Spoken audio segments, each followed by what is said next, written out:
Keith here from your North 40 Fly Shop. Okay, so a couple of years ago, I think it was on a Facebook, one of those live ties. Anyways, I tied up a fly that Jack from our fishing department, he's a firm believer in, just simple, no weight, no flash, all marabou jig or leech patterns, where he fishes off of Enos, and he does real good with them. And so I tied him up some, and he loved them. He says a lot of movement in them because of the just nothing but marabou. And I think I called it the Jack's Boring Leech. Well, this is kind of a little slight upgrade. I've got just a smidgen of flash in it. I like it that way. And anymore, I've started really trying to keep a lot of weight out of a lot of my leech patterns, minnow patterns, and some of the streamer patterns when I can do them, along with some nymph patterns, that kind of stuff. I find that I get a little bit more action, and I don't need the weight because when I'm using a sinking line, I depend on the line to get me down to where I'm at, and I just run a little shorter leader. But this has done real good on mainly trout in our area, still waters, and I've used a little bit on the medhow with a sink tip and a short leader, and done real good with this. And you can tie this up in black or olive or brown or whatever colors you want. Matter of fact, I tie up one.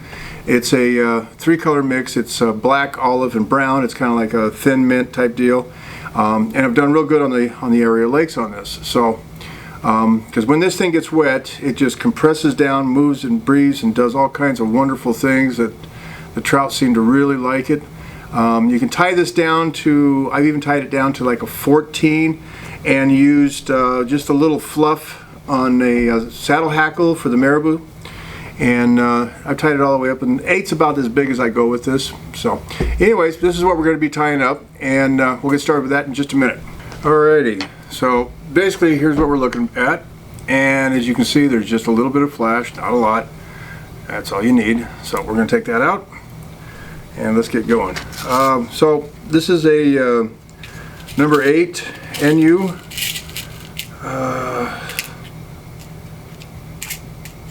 It's a heavy hook. It's a the NU streamer heavy long shank, size 8.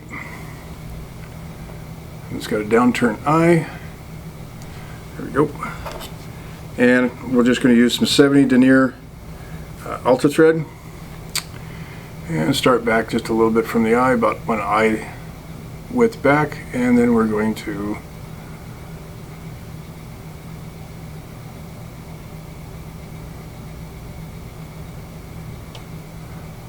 advance all the way back. Sorry, and we're going to come right about to where we're just above the hook point. So, all right, my seat's shrinking. All right, so we're going to use for the tail. We're going to use strung marabou, and so I've already kind of semi-prepped this, but I'm going to cut the tip out. There we go. And so we want to make the tail, just about a hook shank, maybe 1.5 back. There we go, about like that. Get that on top. Get it secured down real good. And I usually just cut this off just right where I start my thread. Wet that down a little bit so it gets out of my way. And we're just going to advance it all the way up.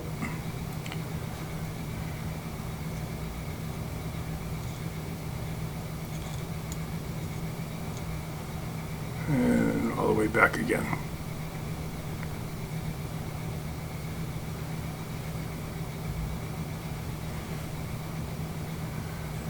Then we are going to form a dubbing loop. We'll take our spinner here.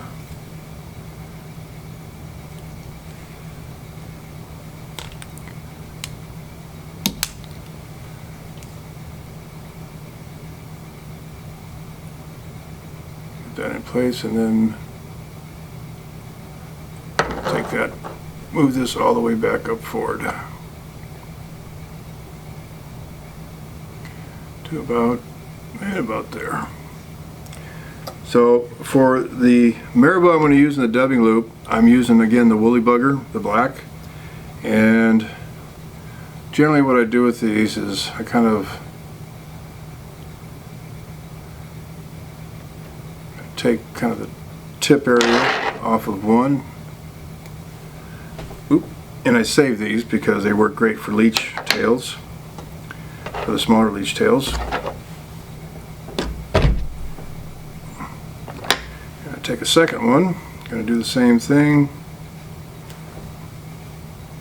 And I try to do it about the same length. And we're going to cut that out of there like so. There we go. So basically what we have is we just kind of, we've got two here. So you can't see it because I'm going to lay it on the table. But the next thing we're going to do is our flash. So I got some peacock ice dub. And we're not going to use a lot because, like I said, I don't want a lot in there. So just about that much of a pinch is all we need. So we're going to lay that on top of one of the marabou quills that we got prepped, and then I'm going to lay the other marabou quill right on top of it, and that'll trap that ice dub in between. So you end up with something like that. And then you're going to, if you got a pair of clamps of some type, you can use these type. You can even use Loon's tweezers and move them in like that too. So they work just as good, but I'm going to go ahead and go with what I'm used to, and we're going to slide that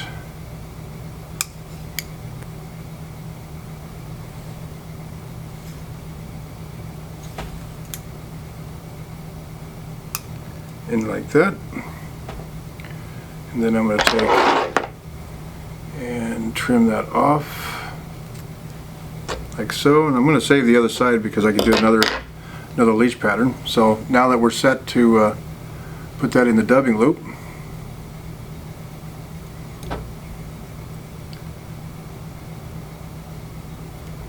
get that open, kind of unwind it a little bit,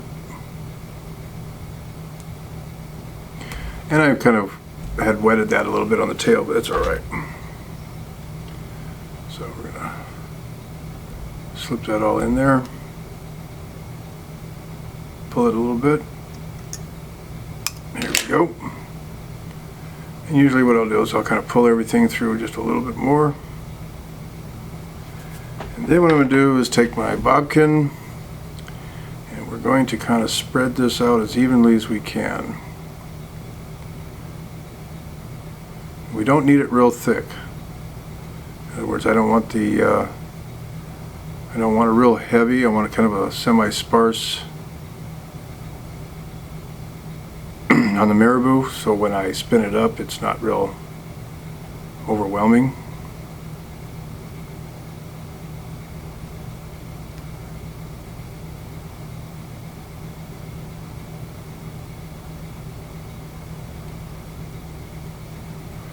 And once I get it to where I like it, I'm going to pull this back just a little bit.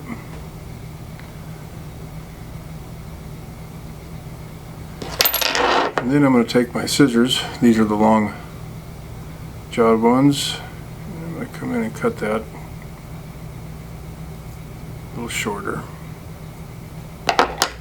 And kick it in just a little bit more. Looks about right. Pinch it up here, give it a spin. There we go. Alright. Now we just kind of gently brush this out because I don't want to tear everything up like that. And you can see that some of the dubbing's coming out, and that's okay because the more comes out and just leaves me just the right amount inside.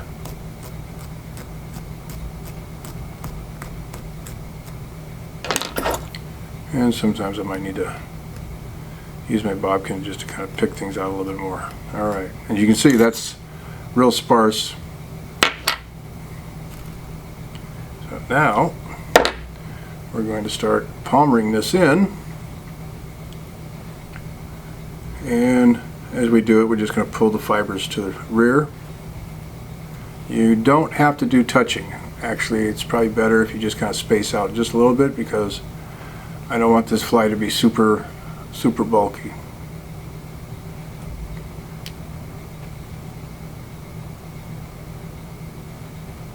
And just to kind of get things to lay the right way, we'll just kind of gently brush some of this out right now, and we'll just kind of keep going forward.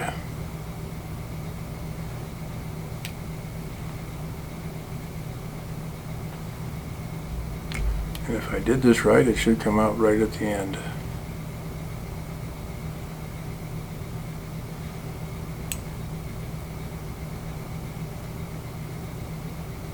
Just like that, hopefully. Takes a little practice, and after a while you kind of get the hang of it. It kind of looks real crazy at the moment, but that's okay.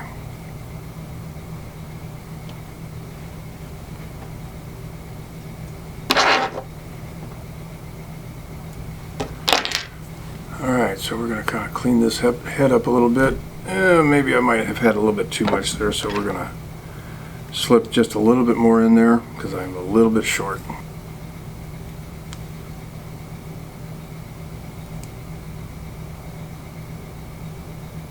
Okay. Remember I said to keep those tips from when we trimmed them? Well, here's a good reason to it. Because I'm only going to need a couple of wraps. And I don't even have to put it in the clip. I'm just going to freehand it here.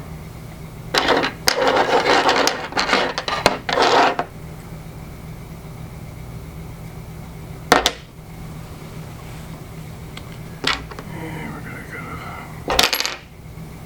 move that up.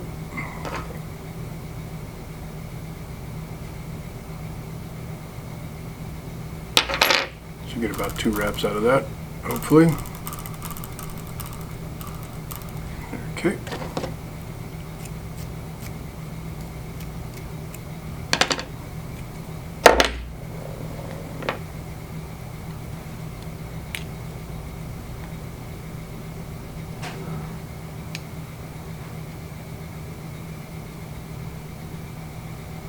That's better. I know, right now it looks pretty wild. Trust me, it fishes really good.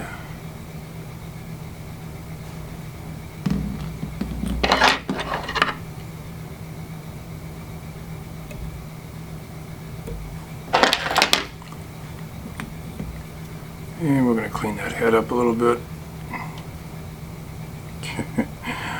I don't need to make those big wraps. Alright. A couple of whip finishes. 4.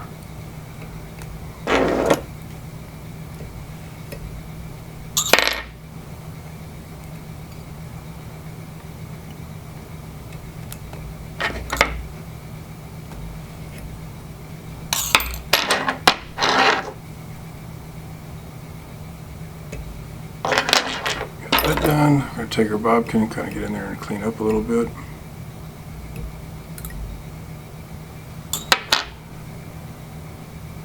And if you got any ones that are just a little too long, it's okay. Just come in and pluck those out.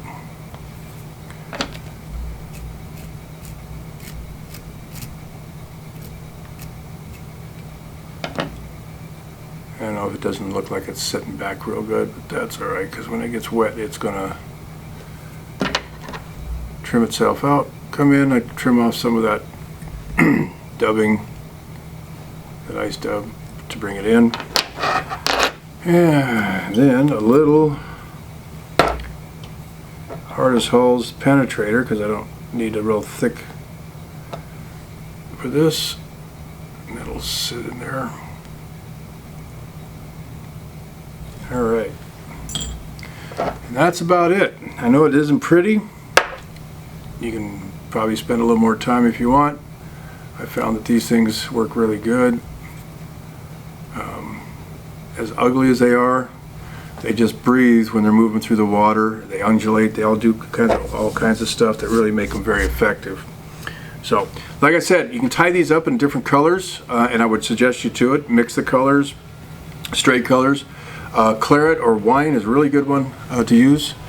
Straight up olive, even purple, yellows. You know, use your imagination. They work really good for, like I said, all the still waters that I've used it in. So, till next time, we'll see you later.